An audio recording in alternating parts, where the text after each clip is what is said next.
কেউ আমাকে ভালোবাসলে বাসলো আর না বাসলে না। সত্যি বলতে এগুলো নিয়ে এখন আর চিন্তা করি না। এতে করে যদি কেউ ভাবে আমার অহংকার হয়েছে, হলেও তাদেরকে আমি বুঝাতে যাব না আমার অহংকার হয়েছে কি হয়নি। যেটা তারা ভেবে নিবে সেটাই সঠিক। আমি শুধু আমার জায়গায় ঠিক থাকার চেষ্টা করব। মানুষকে বুঝাতে বুঝাতে এখন অনেক ক্লান্ত হয়ে গেছি। আর জীবনের অনেকটা সময় পার হওয়ার পর বুঝতে পারলাম মানুষকে বোঝানোর এই চেষ্টাটাই হচ্ছে বৃথা। তাই আপনাকে কে কি ভাবলো তাদেরকে তাদের মতো করে ভাবতে দিন। তাদের ভাবনায় আর কি আসে যায়। আমার পিছনে বসে যারা আমার বদনাম করে, আমি তো এখন তাদের সাথেও হাসি মুখে কথা বলি। মানে তারা বুঝতেই পারে না আমি তাদের সবটাই বুঝে গেছি। সত্যি কথা বলতে, যদি লাইফে ভালো থাকতে চান ঠিক এভাবেই কিন্তু চলতে হবে। কিছু কিছু জিনিস আছে এমন যে শুনলেও হাসি পায়। আমার গেট আপ নিয়েও মানুষের অনেক টেনশন, আমি কিভাবে এত ভালো গেট আপে চলি। ফ্যামিলিগতভাবে টেনশনে থাকলে কি মানুষের গেট আপও চেঞ্জ করতে হয়? আমি আমার সামর্থ্য অনুযায়ী ভালো থাকার চেষ্টা করি, ভালোভাবে চলার চেষ্টা করি, আলহামদুলিল্লাহ। এইগুলো শুনেও কিন্তু আমি না শোনার ভান করে থাকি, আবার কিন্তু তাদেরকে আমি একদমই বুঝতে দিই না এগুলো সবকিছু আমি জানি। তো আমি কিন্তু আমার পেছনে কথা বলা মানুষদেরকে নিয়ে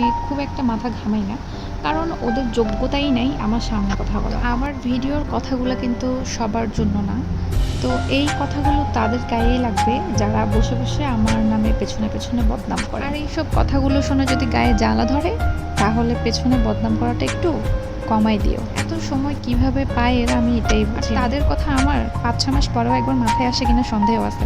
ভাই, এত সময় আছে যে বসে বসে তোমাদের কথা আলাপ করব?